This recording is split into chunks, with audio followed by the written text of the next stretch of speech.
Então vamos lá, estão preparados para a primeira aula? Vamos lá, primeira aula. Este é o módulo 1, aula 1. Do que é que vai tratar o módulo 1? Nós vamos falar sobre um tripé muito desafiador para nós pais e mães que queremos ensinar os nossos filhos no caminho e criá-los para Deus, para que criando-os para Deus, eles vençam o mundo. Então, uma coisa que eu quero deixar assim como frase, como desafio, eu quero muito que você guarde, que você escreva isso, essa frase, que você medite nela, de que nós, filhos de Deus, não criamos filhos para o mundo. Não, nós não fazemos isso. Pelo contrário, nós criamos filhos para Deus, para que em Cristo eles vençam o mundo, tá certo? Então grava isso, eu espero que até o final desse curso isso esteja na ponta da língua, mais do que na ponta da língua, na minha mente, na sua mente, no meu coração, no seu coração. Nós não criamos filhos para o mundo, porque este mundo jaz. Sabe aquele jazigo no cemitério? É assim, o mundo está lá dentro desse jazigo, e esse jazigo é o maligno, é Satanás. Então o mundo ele jaz no maligno, por isso que eu e você não podemos declarar nem imaginar que estamos criando nossos filhos para o mundo, tá bom? Pelo contrário, nós criamos filhos, os nossos filhos para Deus, para que através de Cristo Jesus eles vençam o mundo. Vamos lá? Então, o módulo 1 vai tratar de um tripé desafiador. Esse tripé é composto por nossos filhos, Deus e a fé. Então, vamos repetir esse tripé: os filhos, Deus e a fé. Então, essa aula 1, ela vai tratar sobre definição e interligação, tá bom? Então, o módulo 1 é um tripé desafiador, os filhos, Deus e a fé. E a aula 1 vai tratar dessas definições e interligação. Então, é definição e interligação. Vamos seguir aqui. Então, vamos começar a falar dos filhos. Nossos filhos não são apenas os nossos herdeiros. Os nossos filhos são herança de Deus para nós. Vamos repetir? Os meus filhos não são apenas os meus herdeiros. Os meus filhos são herança. São a herança do Senhor na minha vida. Não é isso que a palavra de Deus diz? E o que é uma herança? Herança é algo que você herda, óbvio. Você recebe. Você não precisa trabalhar por essa herança, para receber essa herança, se esforçar, escolher, merecer, nada disso. A herança você recebe, né, por direito de nascimento, não é isso? Você se torna herdeiro necessário, eu não sei exatamente como isso é tratado no direito, mas você não precisa trabalhar e falar, vou trabalhar para herdar a herança do meu pai. Não, isso não existe, tá bom? Porém, uma herança pode ser perdida, ser desperdiçada. Então, vamos lá. A herança, embora eu não precise trabalhar para merecer recebê-la, eu simplesmente recebo por vontade de quem me dá também, né? Mas essa herança só é mantida se eu trabalhar essa herança, se eu administrar bem essa herança, se eu zelar pela herança que eu recebi e se eu tiver uma visão de futuro para essa herança. Porque o que acontece? Herdeiros que recebem heranças milionárias, que não têm um bom trabalho de administração, que não trabalha aquela herança para preservá-la, que não tem zelo, não tem visão de futuro, com certeza aquela herança vai se deteriorar, perder o seu valor e corre o risco de ser desperdiçada, roubada, negligenciada e por vezes usurpada. Às vezes você não sabe nem que aquela herança é sua, nem o que isso significa. Então, outros espertalhões virão tentar se apossar da sua herança, tentar fazer com que a herança passe para eles, não por direito, mas por usurpação, e você vai ficar sem a herança e outros vão desfrutar dela e fazer com ela o que bem entenderem. Neste caso, Satanás é uma dessas figuras que pode usurpar da nossa herança. Se eu e você não tivermos muito claro de que nossos filhos foram heranças recebidas do Senhor, não por merecimento ou escolha, porém, nós devemos trabalhar a vida dos nossos filhos para que eles floresçam, para que eles se multipliquem, para que eles tenham uma visão de futuro, sejam projetados por gerações. Nós corremos o risco de perder as nossas heranças, que são os nossos filhos, de desperdiçar esses presentes que Deus nos deu. Corremos o risco da nossa herança ser tirada de nós, roubada de nós. Nós teremos o risco de negligenciar os nossos filhos, que são nossas heranças, e simplesmente passar batido, passar sem cumprir os planos que Deus tinha para eles, passar sem trazer para eles a visão do que Deus é e projetá-los para as próximas gerações. E também Satanás pode se apossar da nossa herança e usurpar dela. Satanás, o mundo, né? Então vamos lá. Salmo 127 diz assim. Vamos acompanhar aqui. Você tem Bíblia para abrir com a gente? Aqui. Se o Senhor não edificar a casa, em vão trabalham os que a edificam. Se o Senhor não guardar a cidade, em vão vigia a sentinela. Inútil será levantar de madrugada e repousar à tarde, comer o pão de dores. Pois assim dá ele aos seus amados o sono. Outras traduções disse, porque aos seus amados o Senhor dá enquanto dormem. É como o pássaro que Deus prepara de manhã o alimento. Para ele já está tudo preparadinho. E nós valemos mais do que os passarinhos. Não estou dizendo que a gente não tenha que trabalhar, mas essa ansiedade de deixar tudo para construir coisas aqui na terra, onde o ladrão rouba e a traça corrói, e negligenciarmos os nossos filhos, as nossas heranças recebidas e agraciadas pelo Senhor, a gente pode estar fazendo uma escolha muito errada, como o filho pródigo, que desperdiçou toda a sua herança com orgias, bebedices, com coisas dessa vida, e perdeu a sua herança. Depois, ele vai para a casa do pai e fala, pequei contra ti, contra o céu, não sou digno de ser chamado seu filho.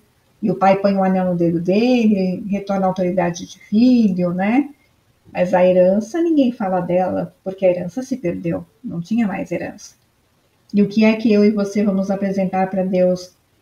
Será que, como Jesus, a gente vai poder dizer, Senhor, eu, enquanto estava com eles na terra, os meus filhos, as heranças que o Senhor me deu, nenhum deles se perdeu? Eu os guardei em teu nome? Ou a gente gastou nosso tempo, nosso recurso, trabalhando ou levantando de madrugada, dormindo tarde, comendo pão de dores, e desperdiçamos e perdemos as nossas heranças, né? Voltando ao texto de Salmo 127. Eis que os filhos são herança do Senhor, e o fruto do ventre o seu galardão, como flechas na mão de um homem poderoso. Assim são os filhos da mocidade. Os filhos são como flechas na mão de um homem poderoso. Eu que sou mãe, cada pai, deve ser este homem poderoso. Um homem poderoso não é aquele homem que tem muito dinheiro, muito recurso, que é bem-sucedido, não. É um homem que tem visão e autoridade de pai e de mãe, né? Tanto o homem quanto a mulher, como guerreiros, pessoas poderosas, que sabem o que vão fazer com essa herança. E recebem essa visão e lançam seus filhos para frente, para vencerem o mundo, para cumprirem os propósitos de Deus nessa geração e nas próximas, porque tudo que a gente faz agora reflete em 1000 gerações, se nós formos bons. E se formos maus, em 3 a 4 gerações. Isso está na Bíblia. Então, os avós, pais, filhos e netos vão colher o que os tataravós fizeram. Se ninguém se levantar para ser um reparador de brechas, para romper um ciclo, isso vai passando de geração em geração. Então, eu e você devemos nos portar como pessoas poderosas, como reis que sabem guerrear, como pessoas que sabem para onde estão indo e lançam seus filhos para cumprirem os propósitos de Deus nesta geração e nas próximas gerações. Porque a próxima geração serão os meus netos. Então, a minha filha tem que saber qual é o caminho para ensinar os filhos dela no caminho, e assim sucessivamente com os meus bisnetos, tataranetos, até a volta de Jesus. E essa tocha de geração em geração tem se perdido. Bem-aventurado o homem que enche de filhos a sua aljava, não será confundido, mas falarão com seus inimigos à porta. Hoje a gente tem cada vez menos filhos. Existe uma mentira que a terra já está cheia, que não vai ter água para todo mundo, que a geleira não sei o quê, e isso é uma forma de eugenia, né? A Bíblia diz que bem-aventurado é quem enche a sua aljava de filhos, e o Senhor que dá semente ao que semeia e pão ao que come, é que cuida de nós. Mas Deus tem um plano para cada um. Ele nos chama antes da fundação do mundo, ele já menciona o nosso nome. Então, a gente precisa, e sim, estar nesse mundo, mas não pertencer, não viver de acordo com este mundo. Nós temos que ser aquela geração de pais e mães que voltam-se para o Senhor, que voltam-se para a sua palavra, os seus princípios e seus projetos. Amém? Então, os filhos são herança e galardão. Filho não é só herdeiro, filho também é herança. Mais do que herdeiro, filho é herança. E eu e você vamos prestar contas das vidas que Deus colocou nas nossas mãos. Amém? Vamos falar sobre Deus agora? Qual a definição de Deus? Primeiro a gente vai falar de definição e depois a gente vai tentar fazer uma intersecção aqui entre os três. Vamos falar sobre Deus então? Qual é a definição de Deus? Deus é o que é. Essa é a definição de Deus. Mas que doideira essa definição? Não é bem uma doideira. Quando o povo ficou escravo no Egito 400 anos, e Deus levantou Moisés e se revelou para ele lá na sarça ardente, e Moisés ficou preocupado, como é que eu vou apresentar esse Deus para os filhos de Israel, se nem eu mesmo conheço, qual é o teu nome? Moisés perguntou para Deus, quem é você, né? O que eu digo? Quando perguntarem o seu nome, então Deus respondeu a Moisés, eu sou o que sou. Alguns judeus dizem que o correto dessa tradução é eu serei o que eu serei, porque eles trabalham só com o futuro, né? Então, Deus disse para Moisés, meu nome, Moisés, eu sou o que eu sou. Não me defina, Moisés. Qualquer definição para mim é pequena demais, porque vai exigir uma compreensão humana. E não se compreende Deus humanamente, com a mente humana. Deus é o que é. E pronto.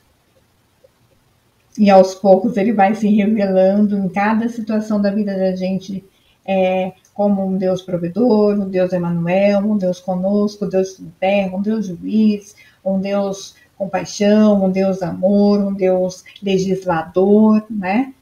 Mas o importante é que Deus é o que é. Não defina Deus. Hoje tem muita definição. Deus não se vinga, não é vingador. Poxa vida, de Gênesis a Apocalipse, Deus é vingador. Não só Deus, como o Cordeiro se tornou vingador também.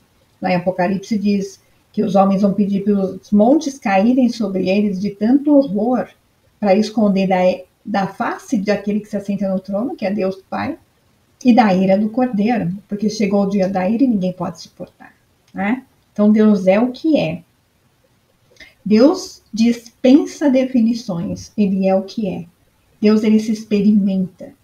Deus, a gente vive, ele é o que é. E essa relação com Deus é o que está fazendo falta. Você pode explicar a sua fé, mas definir Deus é impossível. Ele mesmo se apresentou a Moisés, quando Moisés, preocupado, assim como eu, mãe, e você, pai, preocupados em dizer para os nossos filhos quem Deus é, Moisés também tinha a mesma preocupação, porque o povo não conhecia Deus, nem Moisés mesmo, né? Só conhecia de ouvir falar das histórias de Abraão, de Isaac e de Jacó. Mas quando chegou Deus dando aquela missão para Moisés, ali na sarça ardente, e Moisés falou, qual é o teu nome? O que eu digo para os filhos de Israel? Como é que eu te apresento para o povo?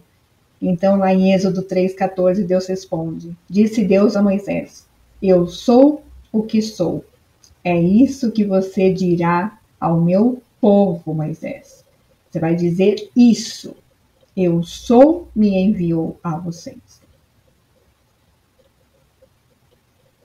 Com a mente humana é mais difícil. Mas vamos repetir. O eu sou me enviou a vocês. Vamos repetir, então, qual foi a resposta de Deus a Moisés? Agora, sem interpretação, no texto mesmo. Disse Deus a Moisés, lá em Êxodo 3,14, disse Deus a Moisés, eu sou o que sou. É isso que você dirá ao meu povo. Eu sou, me enviou a vocês. Hoje nós vivemos um tempo da igreja de Corinto, que é uma igreja que busca sabedoria humana para poder entender a Deus e as coisas do Espírito e dos princípios e a palavra. E lá em 1 Coríntios 2, de 10 a 15, diz assim, mas Deus nos revelou pelo seu Espírito, porque o Espírito penetra todas as coisas, ainda as profundezas de Deus. Porque qual dos homens sabe as coisas do homem, senão o Espírito do homem que nele está?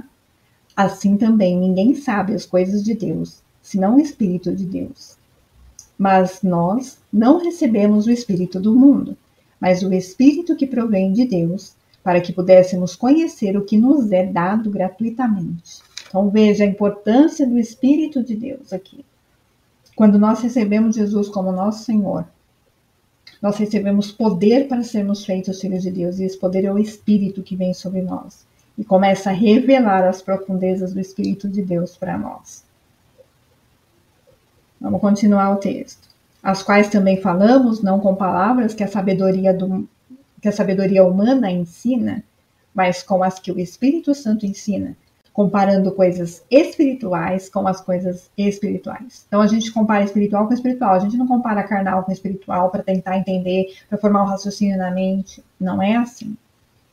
Nós comparamos coisas espirituais com espirituais, então é importante que os pais sejam espirituais, tenham uma relação, tenham poder de filho de Deus, tenham passado pelo novo nascimento, recebam o poder do Espírito, e aí não falem com seus filhos sabedoria humana, aquilo que a sabedoria humana ensina.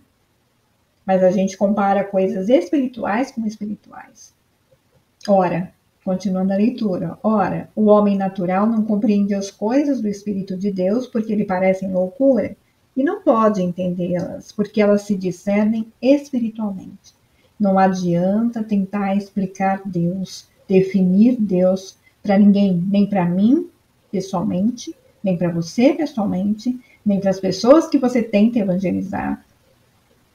Porque o homem natural, o ser humano natural, carnal, normal, não compreendem as coisas do Espírito de Deus, porque parecem loucura. Então tem que ficar explicando o inexplicável, tem que ficar fazendo comparações, tem que ficar falando de coisas, e aí surgem aqueles raciocínios humanos, aquelas falácias, aquelas coisas. Então não tem como. O homem natural não compreende as coisas do Espírito de Deus, porque lhe parecem loucura. E não pode entendê-las, porque elas se discernem espiritualmente. Mas o que é espiritual discerne bem tudo, e ele de ninguém é discernido.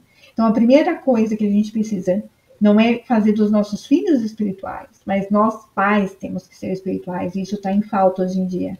Porque nós usamos das teologias e das reformas e de raciocínios humanos. Nos púlpitos se diz assim, diz Calvino, Wesley, não se diz Pedro, Paulo, Jesus, está uma confusão, não é? Para tentar entender Deus. Eu costumo brincar de que a teologia é a forma mais fácil de explicar o que o teólogo não entende, para pessoas que também não conseguem entender as coisas, e chega a todo mundo a lugar nenhum, né? Então, nós precisamos do Espírito, que a mente carnal, o homem natural, não compreende as coisas do Espírito de Deus, porque lhe parecem loucura, e de fato não pode entendê-las, porque as coisas de Deus se discernem espiritualmente.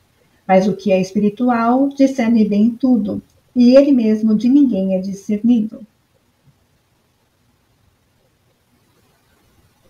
O que Jesus disse para a mulher samaritana lá em João 4, 23 e 24? Mas a hora vem e agora é, em que os verdadeiros adoradores adorarão o Pai em espírito e em verdade, porque o Pai procura tais que assim o adorem. Deus é espírito e importa que os que o adorem em espírito e em verdade.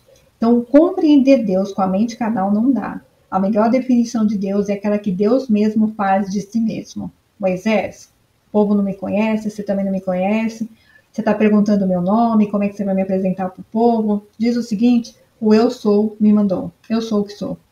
Pronto, essa é a definição do próprio Deus a respeito dele mesmo. E é essa que a gente vai passar para os nossos filhos. E o Senhor vai dando graça, se nós formos espirituais, o Senhor vai dando graça para que a gente desenvolva essas faculdades espirituais nos nossos filhos e eles possam compreender no espírito quem Deus é e as coisas espirituais também. Continuando, 1 Coríntios 3, 18 a 20, diz assim, ninguém se engane a si mesmo. Se alguém dentre vós se tem por sábio neste mundo, faça-se louco para ser sábio, porque a sabedoria deste mundo é loucura diante de Deus, pois está escrito, ele apanha os sábios na sua própria astúcia. E outra vez, o Senhor conhece os pensamentos dos sábios, que são vãos. E ainda em 1 Coríntios 2, 1 a 5. E eu, irmãos, quando fui ter convosco, diz Paulo, anunciando-vos o testemunho de Deus, olha lá o que Paulo anunciou, o testemunho de Deus. Não fui com sublimidade de palavras ou de sabedoria, porque nada me propus saber entre vós, senão a Jesus Cristo e este crucificado. Eu estive convosco em fraqueza, temor e grande tremor. E a minha palavra, olha só, pai, olha só, mãe, como que tem que ser a nossa palavra em relação para os nossos filhos a respeito de Deus e dos seus planos, da sua salvação, do seu reino.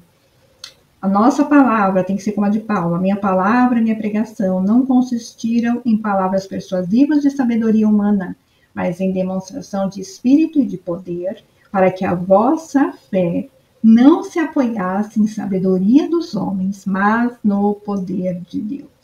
Esta é a pregação que eu e você, este é a forma de eu e você ensinarmos os nossos filhos no caminho em que eles devem andar. E até quando eles forem velhos, eles não vão se desviar. É não pregar para os nossos filhos, é não ensinar os nossos filhos com palavras persuasivas de sabedoria humana, nem sabedoria de homens sábios deste mundo, mas sim demonstração de espírito e de poder. E então a fé dos nossos filhos não vai se apoiar em sabedoria de homens, como hoje em dia tem acontecido, tantos teólogos e teologias e conceitos, que cada um tem uma fé, cada um tem um entendimento, está uma bagunça, porque falta o Espírito, porque a Bíblia é um livro divinamente inspirado por Deus e deve ser divinamente revelado pelo Espírito de Deus. Amém? Vamos tomar cuidado aqui, um alerta para os pais. Qual é o maior perigo de um pai e de uma mãe cristãos? É quando eles não conhecem verdadeiramente a Deus e nem o conhecem de andar com Ele. Ou ainda pior, quando eles pensam que conhecem a Deus porque conhecem os versículos, porque são discipuladores em reuniões, porque leram o livro de Calvino, John Wesley, Spurgeon, John MacArthur, Paul Washer e sabedoria humana. São conceitos humanos. Quando os pais acham que conhecem a Deus, mas na verdade só o conhecem de ouvir falar. Esse é o maior perigo. Aí não tem como ensinar um filho no caminho que ele deve andar, porque o próprio pai e a própria mãe não sabem qual é o caminho.